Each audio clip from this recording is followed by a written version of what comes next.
आज Doubtnut app download करें। Doubtnut पर अपने सभी गणित, रसायन विज्ञान, भौतिक विज्ञान और जीव विज्ञान के डाउट्स का करो सफाया। बस प्रश्न की फोटो खींचो, एक ही प्रश्न को क्रॉप करो और तुरंत वीडियो सोल्यूशन पाओ। अभी डाउनलोड करें। इस क्वेश्चन में हमें गिवन है रेखीय संवेग के आघूर्ण को कोणीय संवेग कहते हैं। ये हमें बताना है सत्य है या असत्य। तो अगर आंसर की बात करें तो ये हमारा क्या है, सत्य है। ये बहुत ही इंपॉर्टेंट क्वेश्चन है। यहाँ पे सिर्फ हमें एक लाइन में तो आंसर मिल गया, लेकिन इसको हम समझेंगे अच्छे से। इस तरह के क्वेश्चन कई बार पेपर में पूछे जाते हैं। तो यहाँ पे हमारे पास क्या है, रेखीय संवेग के आघूर्ण को कोणीय संवेग कहते हैं। इसको हमने कहा सत्य है। अब यहाँ पे समझते हैं रेखीय संवेग क्या होता है, कोणीय संवेग क्या होता है। जैसा कि हमें पता, अगर कोई भी वस्तु रैखिक गति करती है तो वहाँ पे रैखिक संवेग आएगा। कोई भी वस्तु अगर घूर्णन गति करती है, मतलब कि कुछ कोण बनाती है, तो वहाँ पे कोणीय संवेग आएगा। ठीक, तो यहाँ से देखें, हम मान लेते हैं हमारे पास एक ये द्रव्यमान था, यम द्रव्यमान, जो क्षैतिज दिशा में एक v वेग से गति कर रहा था। ठीक, इसका द्रव्यमान कितना था, m। तो अगर कोई पूछे आप इसका रैखिक संवेग बताइए, तो रैखिक संवेग आप इसका निकाल सकते हैं। उसको हम p से प्रदर्शित करते हैं। p बराबर होता है हमारे पास द्रव्यमान इंटू वेग। अच्छा, ये हमारे पास रैखिक संवेग सदिश राशि है, उसका दिशा किधर होता है, जिधर वेग का होगा। तो यहाँ से कहेंगे हमारे पास जो संवेग की दिशा होगी, जिधर वेग की दिशा होगी, उधर ही हमारा संवेग की भी दिशा होगी। ये तो हो गया हमारे पास रैखिक संवेग। अब रैखिक संवेग का आघूर्ण क्या होता है, इसको हम समझेंगे। ठीक, हम एक एग्जाम्पल के तौर पे यहाँ पे एक छोटा सा छड़ बना लेते हैं। ठीक, और इस छड़ का एक सिरा हम क्या करते हैं, अभी बांध देते हैं। मतलब कि एक सिरा हमारा यहाँ पे बंधा हुआ है, दूसरा सिरे पे हमने एक बल लगा दिया, दूसरे सिरे पे हमने एक बल लगा दिया। तो आप हमें ये बताइए, इस बल की वजह से ये छड़ क्या करेगा, इस मान लेते हैं बिंदु O पे, इस बिंदु O के परितः घूमना प्रारंभ कर देगा। क्यों? क्योंकि हमने जो बल लगाया है इस छड़ की लंबाई के लंबवत लगाया है। हम मान लेते हैं अभी छड़ की लंबाई कितनी है, r। ये छड़ की हमारे पास लंबाई थी।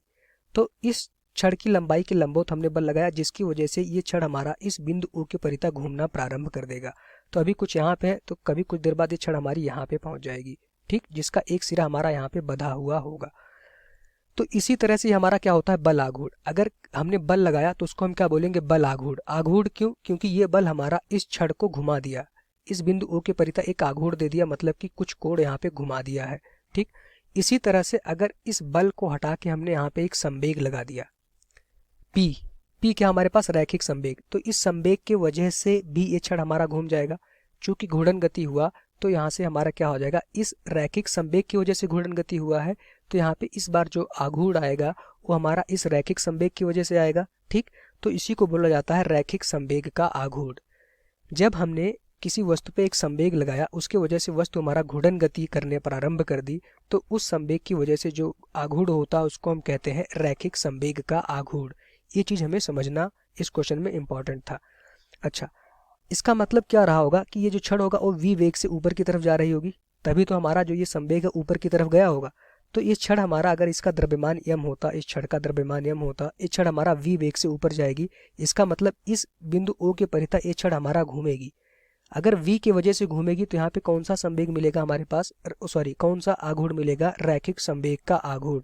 ठीक, द्रव्यमान इंटू वेग करेंगे, p की दिशा वेग की दिशा में होगी, तो ये p होगा। p की वजह से पिंड हमारा घूम रहा है बिंदु O के परितः, इसकी वजह से ये हमारे पास क्या आ जाएगा, रैखिक संवेग का आघूर्ण। अच्छा, अगर ये घूमेगा तो यहाँ पे हम देखेंगे पहले ये थीटा कोण बनेगा, फिर कुछ देर बाद थीटा हमारा अलग होगा, इसी वजह से इसको कोणीय संवेग बोला जाता है। ठीक, तो कोणीय संवेग L का मान क्या हो जाएगा, वो हमारे पास सूत्र होता है R क्रॉस P। P क्या है हमारे पास, रैखिक संवेग, तो रैखिक संवेग का आघूर्ण हमें कोणीय संवेग देता है। ठीक, यहाँ से ये चीज हमारी सिद्ध होती है। कोणीय संवेग क्यों हुआ, क्योंकि यहाँ पे हम देख पा रहे हैं घूर्णन गति हो रही, कुछ अभी थीटा कोण बन रहा है, फिर कुछ देर बाद हमारे पास छड़ यहाँ घूम के चली जाएगी, और जो वेग होगा हमेशा छड़ की लंबाई के लंबवत होगा। ये जो वेग है इस छड़ की लंबाई r के हमेशा लंबवत रहेगा। इस बार हमारे पास वेग इस दिशा में होगा, तो यहाँ से देखेंगे ये छड़ हमारा क्या हो रहा है, इस बिंदु O के परितः इस वेग की वजह से, या फिर हम इसको बोल सकते हैं कोणीय सॉरी रैखिक संवेग की वजह से घूर्णन गति कर रही है। ठीक, तो ये हमारा रैखिक संवेग बिंदु O के परितः एक आघूर्ण देगा, जिसको हम कहेंगे रैखिक संवेग का आघूर्ण। तो उसका मान क्या हो जाएगा, L बराबर, L क्या होता है हमारे पास, कोणीय संवेग, इसका मान होता है R क्रॉस P। ठीक, P क्या है हमारे पास, रैखिक संवेग, R क्या है, इस छड़ की लंबाई या फिर त्रिज्या हम बोल सकते हैं, तो इसको हम स्मॉल r कर देंगे अभी यहाँ पे। ठीक, ये हमारे पास छड़ की लंबाई थी या फिर इस छड़ की त्रिज्या थी, तो ये हमारा आ गया। अब अगर इसको देखें, क्रॉस प्रोडक्ट हटाएंगे तो कोणीय संवेग L बराबर क्या हो सकता है हमारे पास, R, P की जगह पे हम क्या लिख सकते हैं, R क्रॉस, यहाँ पे बीच में क्रॉस है, M इंटू V। तो m हमारा कांस्टेंट बाहर आ जाएगा, तो l बराबर हो सकता है यहाँ पे m r क्रॉस v। ये हमारे पास कोणीय संवेग का सूत्र होता है। ठीक, तो ये हमारा इस क्वेश्चन का आंसर हो जाएगा कि रैखिक संवेग का जो आघूर्ण होगा, यहाँ पे रैखिक संवेग की वजह से ही पिंड हमारा क्या कर रहा है, घूर्णन गति कर रहा है, तो रैखिक संवेग एक आघूर्ण दे रहा होगा, वो हमारा कोणीय संवेग के बराबर होता है। उसका मान होता है एम आर क्रॉस वी। ये हमारा सदिश फॉर्म होता है कोणीय संवेग का।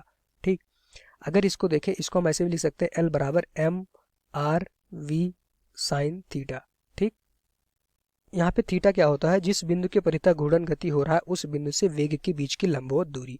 तो हमारा ए भी एक फॉर्मूला होता है एल बराबर M R V sine theta. तो रैखिक संवेग का जो आघूर्ण होगा, रैखिक संवेग का जो आघूर्ण होगा वो हमारा क्या होता है, कोणीय संवेग।